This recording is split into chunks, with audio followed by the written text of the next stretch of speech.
স্বামীজি, দেখুন তো আমায় কেমন লাগছে। মেরিনের বলা বাক্যটি শ্রবণ করা মাত্রই পেছনে ঘুরে তাকায় রায়হান।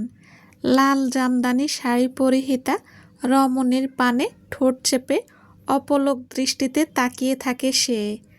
লাল জামদানি শাড়িটি বেশ পরিপাটি করে পড়েছে মেরিন। ঝলমলে কালো চুলগুলো খুব সুন্দর করে খোপা করে বেঁধে রেখেছে। কানে দিয়েছে ছোট্ট একজোড়া সোনার ঝুমকো। দু হাতে শোভা পাচ্ছে লাল রঙের কাচের চুড়ি। হালকা প্রসাধনী সাজে যেন তার রূপ আরও কয়েক গুণ প্রখর হয়েছে। রায়হানকে এভাবে তাকিয়ে থাকতে দেখে মুচকি হাসি মেরিন। দু হাতে শাড়ির আঁচল সামলে এগিয়ে এসে রায়হানের দু কাঁধে হাত রেখে দাঁড়ায় সে। এখনো মুখ গোমরা করে আছো? কয়েক ঘন্টারই তো ব্যাপার, যে দাদুর সাথে দেখা করেই চলে আসব। মেরিনের আদুরে কণ্ঠে মন ভুলানো কথা শুনে ঠোঁট বাঁকিয়ে হাসে রায়হান। দু হাতে মেরিনের কোমর চেপে কিছুটা উঁচু করে ধরে ঠান্ডা কণ্ঠে বলে, কখনো তো নিজের বরের জন্য এমন রূপে ধরা দেন না। কারণটা কি জানতে পারি মিসেস মেরিন? মিথ্যা কথা, এর আগেও কতবার কত রকমভাবে সেজে বরের জন্য অপেক্ষা করেছি। আপনি কি দেখেননি কখনো বড় সাহেব? মেরিনের মুখে বড় সাহেব সম্বোধন শুনে চোখ নাক কুঁচকে কোমর ছেড়ে দেয় রায়হান। মেজাজ গরম হয়েছে তার, যদিও সে জানে সামনের রমণী ইচ্ছাকৃতভাবেই তাকে রাগাচ্ছে। মেরিন মিটমিট করে রায়হানের দিকে তাকিয়ে হেসে যাচ্ছে, যা দেখে রায়হানও বাঁকা হাসি দিয়ে আবারও দু হাতে কোমর পেঁচিয়ে ঠোঁটে ঠোঁট ডুবিয়ে চুমু খেতে থাকে মেরিনকে। মেরিন সম্পূর্ণ তবদা খেয়ে ছাড়ানোর চেষ্টা করে। তার তো প্ল্যান ছিল রায়হানকে রাগাবে। এরপর রায়হান তাকে কিছু কথা শোনাতেই মুখ ভার করে মেকি রাগ দেখিয়ে বসে থাকবে, পারলে একটু কান্নাও করবে। ব্যাস, তার প্রাণপ্রিয় স্বামীও সহজেই গলে যাবে এবং তার কথা মতো সুন্দর করে পাঞ্জাবি পরে একসাথে শ্বশুরবাড়ি ঘুরতে যাবে। কিন্তু তার এত প্ল্যানে সম্পূর্ণ পানি ঢেলে দিল এই পুরুষ। অনেক চেষ্টার পর দু ঠোঁট ছাড়াতে পেরেছে মেরিন। যদিও সে ছেড়েছে বলেই ছাড়াতে পেরেছে, এই আর কি। দুজনের নিঃশ্বাস প্রায় ভারী। এটা কি করলে? দিলে তো আমার এত সুন্দর শ্বাসটাকে ঘেঁটে। আমার ঠোঁটের সম্পূর্ণ লিপস্টিক খেয়ে ছড়িয়ে নষ্ট করে ফেলেছ। এখন আমার কি হবে? মেরিনের মেকি কান্না দেখে নিজ দু ঠোঁট মুছে টেবিল থেকে চাবি নেয় রায়হান। আমি পার্কিং এরিয়ায়, 2 মিনিটসের মধ্যে না এলে কোথাও নিয়ে যাব না। কথাটা বলেই গটগট করে হেঁটে চলে যায় রায়হান। আরে কই যাচ্ছ? পাঞ্জাবিটা পরবা না? এমনভাবে শার্ট প্যান্ট পরে তো মানুষ অফিসে যায়। মেরিন কথাগুলো বলে থামে। সময় নষ্ট না করে দ্রুত ড্রেসিং টেবিলের সামনে যে ঘেঁটে যাওয়া লিপস্টিক কোনো মতে ঠিক করে পাশে থাকা কেবিন থেকে রায়হানের ওভারকোট নিয়েই পার্কিংয়ের দিকে ছুটতে থাকে। সময় সন্ধ্যা 7টা। শেখপাড়ার সবথেকে বনেদি বাড়ি বনলতা ভিলা, যে বাড়ির বর্তমান মালিক মোতালেব সিদ্দিকী, অর্থাৎ রায়হানের দাদা।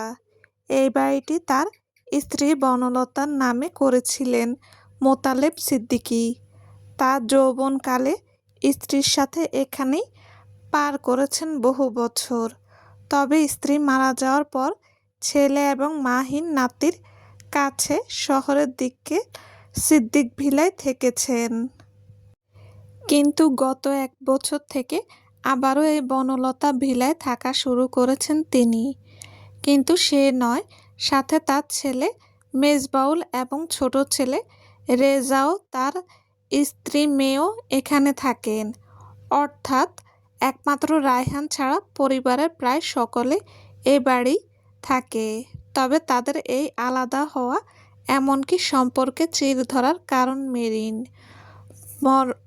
বনলতা ভিলায় আজ রমরমা আয়োজন চলছে, কারণ আজ এ বাড়ির একমাত্র ছোট কন্যা তানজুমের এঙ্গেজমেন্ট। সন্ধ্যায় পুরো বাড়ি কৃত্রিম আলো সাজে ঝলমল করছে, বাড়ি জুড়ে লোকজনের সমাগম।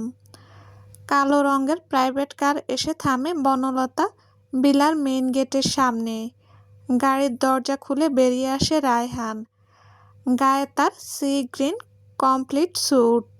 রায়হান বেরিয়ে হাত বাড়িয়ে দিতেই মেরিনও তার হাতে হাত রেখে সাবধানে গাড়ি থেকে নেমে আসে। ওয়াও, আজ বাড়ি এত সাজিয়েছে কেন? আজ কি কোনো অনুষ্ঠান আছে? কিন্তু দাদু তো এমন কিছু বলল না। মেরিনের মুখের কথাগুলো শুনে চাপা শ্বাস ফেলে রায়হান। মনে মনে বিড়বিড় করে একটা বাক্য আওড়ালো সে। মেয়ে, তুমি চিরকাল বোকায় থেকে গেলে। সাদা পাঞ্জাবি পায়জামা পরনে লাঠি ভর দিয়ে দাঁড়িয়ে আছে মোতালেব সিদ্দিকী। বারবার তাকাচ্ছেন সদর দরজার দিকে। মনে মনে খুঁজে চলেছে কাঙ্ক্ষিত ব্যক্তিটিকে। তবে এতক্ষণে চিন্তিত মুখমণ্ডলের পরিবর্তন ঘটে সামনে দাঁড়িয়ে থাকা মেয়েটির দিকে তাকিয়ে। আসসালামু আলাইকুম দাদাজান, আপনি কেমন আছেন? ওয়ালাইকুম সালাম। আলহামদুলিল্লাহ, অনেক ভালো আছি মেয়ে। এতক্ষণে বুঝি আসার সময় হলো? মোতালেব সিদ্দিকীর কথা শুনে হেসে দেয় মেরিন। কিছু একটা বলতে যাবে, এর মধ্যে পেছন থেকে একজোড়া মেয়েলি হাত জড়িয়ে ধরে তাকে। তুমি এত দেরি করলে কেন ভাবি? সেই কখন থেকে অপেক্ষা করছিলাম। আজ আমার এঙ্গেজমেন্ট, কিন্তু তুমি আসছো সবার শেষে। তানজুমের এঙ্গেজমেন্ট কথাটা শুনে অবাক হয় মেরিন, সাথে সাথে কিছুটা মন খারাপও করে। হঠাৎ মেরিনের মুখ কালো করতে দেখে আঞ্জুমান বুঝে ফেলে।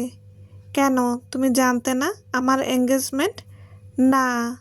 মেরিন দাদুর দিকে তাকিয়ে শুকনো কণ্ঠে বলে। দাদু, আপনি তো আমাকে জানালেন না আজ তানজুমের এঙ্গেজমেন্ট। আমি তো ওর জন্য একটা গিফটও আনতে পারলাম না। আহ মেরিন, দাদুমণি মন খারাপ করো না, আমি ইচ্ছে করেই জানাইনি। কারণ অনুষ্ঠানের কথা শুনলে বড় দাদুভাই তোমাকে আসতে দিত না, আর সেও আজ আসতো না। বড় ভাইয়া এসেছে নাকি? কই দেখলাম না তো। ভাবি, ভাইয়া সত্যি এসেছে? আঞ্জুমানের কথাটা শুনে বেশ শব্দ করে হেসে ফেলে মোতালেব সিদ্দিকী। রায়হান সিদ্দিকী তার বউকে এ বাড়ি একা আসতে দেবে? এটা অসম্ভব। সে তো মনে করে এ বাড়ির সকলে রাক্ষস। তার বউ এখানে আসলে হয়তো সবাই তাকে খেয়ে ফেলবে। পাশ থেকে ব্যঙ্গাত্মক স্বরে কথাটা বলেই মুখ বাঁকায় আঞ্জুমানের মা রিনা। মেরিন খুব ভালো করেই বুঝতে পেরেছেন রিনা কিছুটা ঠেস দিয়েই কথাটা বলেছে। তবুও মুখে হাসি রেখে কুশল বিনিময় করতে এগিয়ে যায় মেরিন। আসসালামু আলাইকুম ছোট কাকি, কেমন আছেন আপনি? রিনা সালামের উত্তরে কিছু না বলেই মুখ বাঁকিয়ে চলে যায়। এটা দেখে মেরিনের মন খারাপ হয় আবার। এ বাড়িতে একমাত্র দাদু আর তানজুম বাদে কেউই রায়হানের বউ হিসেবে মেরিনকে মানে না, যে কারণে সুযোগে সবাই তাকে অসম্মান করে। যদিও রায়হানের জন্যই মেরিনের নাগাল তারা পায় না। দাদুমণি, কষ্ট পেও না, জানোই তো ওরা একটু অন্যরকম। তবে চিন্তা করো না, সব ঠিক হয়ে যাবে। একটু সময় দাও। কথাগুলো বলেই মেরিনের মাথায় হাত বুলিয়ে দেয় মোতালেব সিদ্দিকী। তানজুমও মেরিনের মন ঠিক করতে কথা ঘুরাতে শুরু করে, অন্য বিষয় নিয়ে মজা করতে থাকে। কি গিন্নি, এমন সাপের মতো ফোঁসফোঁস করছো কেন? কে আবার তোমার লেজে পা রাখলো? ব্যঙ্গ করে কথাটা বলেই মিটমিট করে হাসতে থাকে রেজা। বাজে কথা বকা বন্ধ করো। তানজুমের আব্বু নিচে ওই মেয়েটা এসেছে, ওকে দেখলেই আমার মেজাজ এমনিতেই গরম হয়, তার উপর তোমার এইসব আজাইরা কথা সহ্য হচ্ছে না। মেয়েটা? কোন মেয়েটা? কেন? তোমাদের ওই আশ্রিতা মেয়েটা, যাকে তোমার আদরের বড় ভাইয়ের ছেলে বউ করেছে, ওই সিদ্দিকী পরিবারের। আবার আজ এসেছে আমার মেয়ের এঙ্গেজমেন্টে। নিশ্চয়ই তোমার আব্বা ডেকেছে।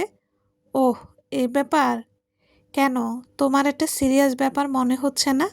আরে, তোমার বাপ তলে তলে বড় নাতিকে সব সম্পত্তি লিখে দেবে, দেখে নিও। তখন আমাদের গাছতলায় আর না হয় ওই আশ্রিতা মেয়েটার দয়ায় জীবন চালানো লাগবে। আহ গিন্নি, শান্ত হও। এত সহজ না সম্পত্তি নেওয়া। যাই হোক, ওই মেয়ের সাথে আবার খারাপ ব্যবহার করো না, না হলে আবার রায়হান ঝামেলা করতে পারে। ওই মেয়েকে দেখলেই আমার গা জ্বলে। জানোই তো কত কি করেছিলাম রায়হানের বিয়েটা তানজুমের সাথে দেওয়ার জন্য। আমার 17 বছরের মেয়েটাকে ওকে দিতে চেয়েছিলাম, কত আদর করেছিলাম, এমনকি সবাইকে ওদের বিয়ে নিয়ে রাজি পর্যন্ত করেছিলাম। কিন্তু সব কিছুতে ওই মেয়েটা পানি ঢেলে দিল। আমার তো প্রথম থেকেই সন্দেহ ছিল ওই মেয়েকে নিয়ে। তোমরাই বিশ্বাস করতে না। এখন দেখেছ ঠিক হলো আমার কথা। সবই মনে আছে গিন্নি। আমিও কি কম কিছু করেছিলাম? ভেবেছিলাম আমাদের একমাত্র মেয়েটাকে বিয়ে করলে সব সম্পত্তি আমাদের হবে। কিন্তু কি হলো? সেটাই তো। তুমি বলছো মাথা ঠান্ডা রাখতে। কিভাবে রাখি? আমার দ্বারা সম্ভব না। বুঝি গুন্নি, বুঝি। আমিও দাঁত কামড়ে আছি, তবুও শান্ত থাকো। এত বড় পরিবারে মেয়েটাকে বিয়ে দিচ্ছি, আমাদের মান সম্মান নষ্ট করা যাবে না। একটু ধৈর্য ধরো, সব ঠিক করে দেব আমি। ধৈর্যই ধরে আছি। তানজুমানের আব্বা, আসল কথা আমাদেরই ভুল হয়েছে ওই ছেলেকে আমাদের মেয়ের জামাই করার ভাবনা ভেবে। যতই হোক ওই কলঙ্কিনী মায়ের বাচ্চাই তো ও। তাই তো ওদের রক্ত পচা পান্তা খাওয়ার স্বভাব। শুভ সন্ধ্যা প্রিয় ভদ্র মহিলা এবং ভদ্র মহোদয়, আপনাদের সকলকে জানাই স্বাগত। আজ আমার একমাত্র ভাতিজি এবং আমাদের সিদ্দিকী বংশের একমাত্র মেয়ে তানজুম সিদ্দিকীর সঙ্গে চৌধুরী পরিবারের একমাত্র ছেলে কায়ান চৌধুরীর এঙ্গেজমেন্ট অনুষ্ঠান। মেজবাউল সিদ্দিকীর সুমিষ্ট ভাষায় উপস্থাপনা শেষ হতেই চারিদিক হাততালি এবং অভিনন্দনের হুল্লোড় পড়ে যায়। মেজবাউল সিদ্দিকী আবারও মাইক হাতে শুরু করে অনুষ্ঠানের মূল পর্বের সূচনা। তানজুম মামুনি, কায়ান বাবা, তোমরা এখানে এসো। মেজবাউলের ডাক অনুসরণ করে ওরা দুজনেই এগিয়ে সামনে যায়। তখনই রিনা একটি সজ্জিত থালায় দুটো হীরের আংটি নিয়ে আসে। শুরু হয় অনুষ্ঠানের মূল পর্ব, আংটি বদল। তানজুম, কায়ান দুজনেই উৎফুল্ল লাজুক ভঙ্গিতে একে অপরকে আংটি পরিয়ে দেয়। তাদের আংটি বদল শেষ হতেই আবারও চারদিকে হাসি মজার ছন্দে মেতে ওঠে সকলে। অনুষ্ঠানের এক পাশে চুপটি করে বসে আছে মেরিন। বারবার শুকনো মুখে তাকায় সদর দরজার দিকে, কিন্তু কাঙ্ক্ষিত মানুষটিকে না দেখতে পেয়ে হতাশ হচ্ছে। এই যে মিস, আপনি কি একা? এত হই হুল্লোড়ের মাঝে অপরিচিত কণ্ঠের প্রশ্নটা শুনে পাশ ঘুরে তাকায় মেরিন। বেশ সুন্দর, হ্যান্ডসাম, হাস্যোজ্জ্বল মুখ ভঙ্গিতে দাঁড়িয়ে থাকা ছেলেটিকে দেখে চেনার চেষ্টা করে মেরিন। না, ছেলেটাকে আগে কখনো দেখেছি বলে তো মনে হচ্ছে না। বোধহয় তানজুমের হবু শ্বশুর বাড়ির কেউ হবে। মনে মনে কথাগুলো ভেবে সৌজন্যতার খাতিরে এবার মেরিনও প্রত্যুত্তর করে, না, একা নই, পরিবার সাথে আছে। মেরিনের মিষ্ট কথায় ছেলেটা আরেকটু কথা বলার উৎসাহ পেল যেন। ওহ আচ্ছা মিস, আসুন পরিচিত হই। আমি জিম হাওলাদার। কায়ান মানে এখানে হবু বরের কাজিন। আপনি? আমি মেরিন সিদ্দিকী, তানজুমের ভা। মেরিনের বাক্য শেষ হওয়ার আগেই ছেলেটি উৎফুল্ল হয়ে বলে, ওহ আপনি বেআইন, মানে আমাদের হবু ভাবির বোন। বাহ, এ তো দারুণ হলো। আমি তো ভেবেছিলাম ভাবির কোনো বোন নেই। আমার কোনো বেআইন হলো না। যাক, ভালো হলো একজন সুন্দরী বেআইন পেয়ে। জিমের কথা শুনে ভড়কে যায় মেরিন। জিম যে ভুল বুঝেছে এটা বলবে তার আগেই একজন এসে জিমকে ডেকে নিয়ে চলে যায়। এই নিছক ভুল বোঝাবুঝি মোটেও ভালো লাগে না মেরিনের, কারণ তার বরের কানে এই খবর গেলে কি না হয় এই ভেবেই ভয় হচ্ছে মেরিনের। এই মেয়ে, তুমি একা যে, তোমার বর কোথায়, সে আসেনি নাকি? বৃদ্ধা বয়সী খালেদার তিক্ত ভাষার কথাটা শুনে কিছুটা ঘাবড়ে যায় মেরিন। এই মহিলাকে সে বড্ড ভয় পায়। ইনি তানজুমের নানি। ছোট থেকেই এই মহিলা মোটেও মেরিনকে দেখতে পারে না। এই খবর মেরিনের জানা। আসলে নানু, রায়হান এসেছে, কিন্তু জরুরি ফোন কল আসায় বাইরে কথা বলছে। ওহ, তা মেয়ে, তোমার সংসার কেমন চলছে? যদিও তুমি এতিম, ঘর ছাড়া অলক্ষী, তাই সংসার কাকে বলে সেটাও জানো না। তা সংসার কি হচ্ছে? মেরিনের দু চোখ পানিতে টলমল করছে খালেদার বিষাক্ত কথাগুলো শুনে। যদিও একই কথা আরও দুবার এই নারী থেকে শুনেছে, তবুও বাবা মা ছাড়া, এতিম ঘর ছাড়া শব্দগুলো কাচের মতো বিঁধে তার হৃদয়ের মাঝে। রায়হান সিদ্দিকীর বউ আপনার পরিবারের মেয়েদের মতো নয় যে ঘর টিকবে না। এসব তকমা আপনার পরিবারের মেয়েদের জন্য পারফেক্ট। মিসেস খালেদা নেওয়াজ গমগমে পুরুষালী কণ্ঠের এই ধারালো বাক্য শুনে খালেদা সহ আশেপাশের অনেক লোকজনই হচকুচিয়ে উঠে যেন। হঠাৎ রায়হানের উপস্থিতি খালেদার অন্তরাত্মা কাঁপিয়ে দিয়েছে ইতিমধ্যে। বড় দাদু ভাই, এসেছো তুমি? এত লেট করলে যে? দাদা মোতালেবের করা প্রশ্নে তাচ্ছিল্যতায় হাসে রায়হান। দেরি না করে আসলে তো এত সুন্দর নাটকীয় দৃশ্য মিস করে যেতাম। রায়হানের কথায় থতমত খায় খালেদা। এমন হাতে নাতে ধরা খেয়েছে, তাও আবার সিংহের সামনে। কি হবে এটা ভেবেই ঘামছে সে। নাটকীয় দৃশ্য? কিসের কথা বলছো দাদু ভাই? কেন, এই যে মাত্র ঘটে গেল। এই যে মিসেস খালেদা, কি যেন বলছিলেন আমার বউকে? আরেকবার বলুন। মুখের ভাষা ঠিক করো রায়হান। উনি তোমার গুরুজন, তোমার ছোট চাচির মা হন, তাই সম্মান দিয়ে কথা বলো। মেজবাউল সিদ্দিকীর কথাটা শুনে ফিচেল হাসে রায়হান। এক হাত পকেটে রেখে শক্ত কণ্ঠে বলে, সম্মান? ওহ, ইটস মাই ফুড। যে নিজ সম্মান রাখতে জানে না, অন্যকে অসম্মান করে, ছোট করে কথা বলে, সে আবার সম্মান ডিজার্ভ করে নাকি? ঘর ভর্তি মেহমান উৎসুক নয়নে কথাগুলো শুনছে। কেউ কেউ নিজেদের মধ্যে আলোচনাও করছে। পরিস্থিতি বেগতিক বুঝে রেজা দ্রুত রিনাকে ইশারা করে।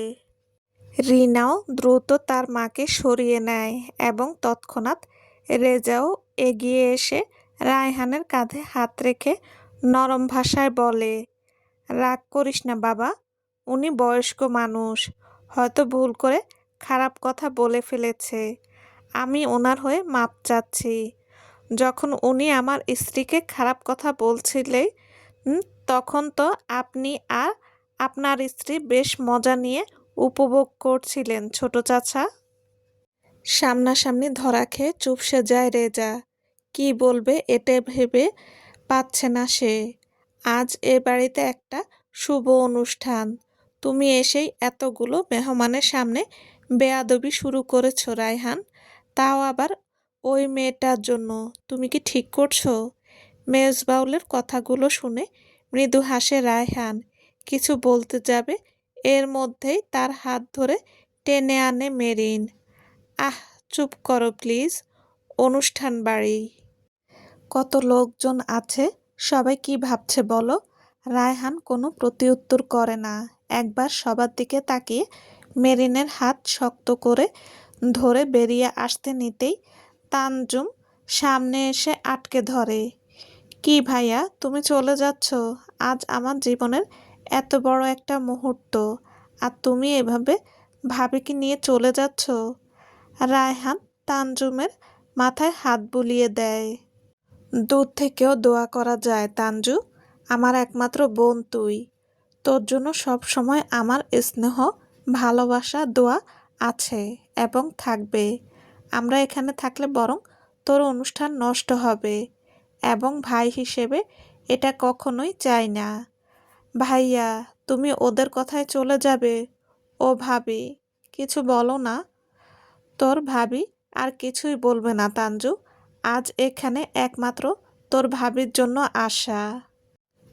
ওর আবদারেই এখানে এসেছি, নয়তো এখানে এসে ঝামেলা করার কোনো ইচ্ছাই নেই। তবে আশা করি তোমার এ বাড়ি আসার শখ মিটেছে। কথাটা বলেই মেরিনের দিকে তাকায় রায়হান। মেরিন চুপচাপ মাথা নিচু করে ফেলে। দাদু ভাই, এভাবে চলে যাবে? অন্তত দুজন রাতের খাবারটা খেয়ে যাও। প্রশ্নই আসে না দাদাজান, এক মুহূর্তের জন্য এ বাড়িতে আমি কিংবা আমার স্ত্রী কেউ থাকবে না। তুমি কিন্তু এবার বেশি বাড়াবাড়ি করছো রায়হান, সামান্য কারণে এত বাড়াবাড়ি ভালো নয়। মেজবাউলের কথা শুনে ঘাড় বাঁকিয়ে তাকায় রায়হান। আপনার জন্য এটা সামান্য মনে হলেও আমার জন্য এটা আমার স্ত্রীর অপমান, যেটা এই রায়হান সিদ্দিকী কখনো মেনে নেবে না। কেউ কখনো যদি এই রায়হান সিদ্দিকীর স্ত্রীকে অসম্মান করে কিংবা বাজে কথা শোনায়, তাহলে তাকেও রায়হান সিদ্দিকীর সম্মুখীন হতে হবে। রায়হান সিদ্দিকীর জীবনে তার স্ত্রীর সম্মান সবার আগে। রায়হানের প্রতি উত্তরে সকলে চুপ হয়ে যায়। রায়হান মেরিনের হাত চেপে ধরে চলে যেতে নিলেও আবারও ঘুরে দাঁড়ায়। গমগমে শক্ত কণ্ঠে আবারও বলে ওঠে, I am Raihan Siddiqui and she is my one and only beloved wife marine Siddiqui. কথাগুলো বলেই একবার শক্ত চোখে কায়ানের পাশে দাঁড়িয়ে থাকা জিমের দিকে তাকিয়ে মেরিনকে কাছে টেনে ধরে চলে যায় রায়হান। রায়হানের আগমন এবং প্রস্থান দুটোই যেন দারুণ প্রভাব ফেলেছে উপস্থিত সকলের মাঝে। কম বেশি সকলেই তার ব্যক্তিত্বর প্রশংসা করছে। সিরিয়াসলি ক্রায়ান ব্রো, তুমি কপাল করে এমন জোস একটা বড় শালা পাইছো। কি অ্যাটিটিউড ভাই! তার বউয়ের সাথে একটু কথা বলেছি বলে কেমন চোখ দিয়ে শাসিয়ে গেল। সিরিয়াসলি আমি ভয় পাইছি। জিমের কথা শেষ হতেই আশেপাশের সকলে হো হো করে হেসে ওঠে। চলবে। আসসালামু আলাইকুম। যদি গল্পটা ভালো লেগে থাকে প্লিজ লাইক কমেন্ট করে জানাবেন। আল্লাহ হাফেজ।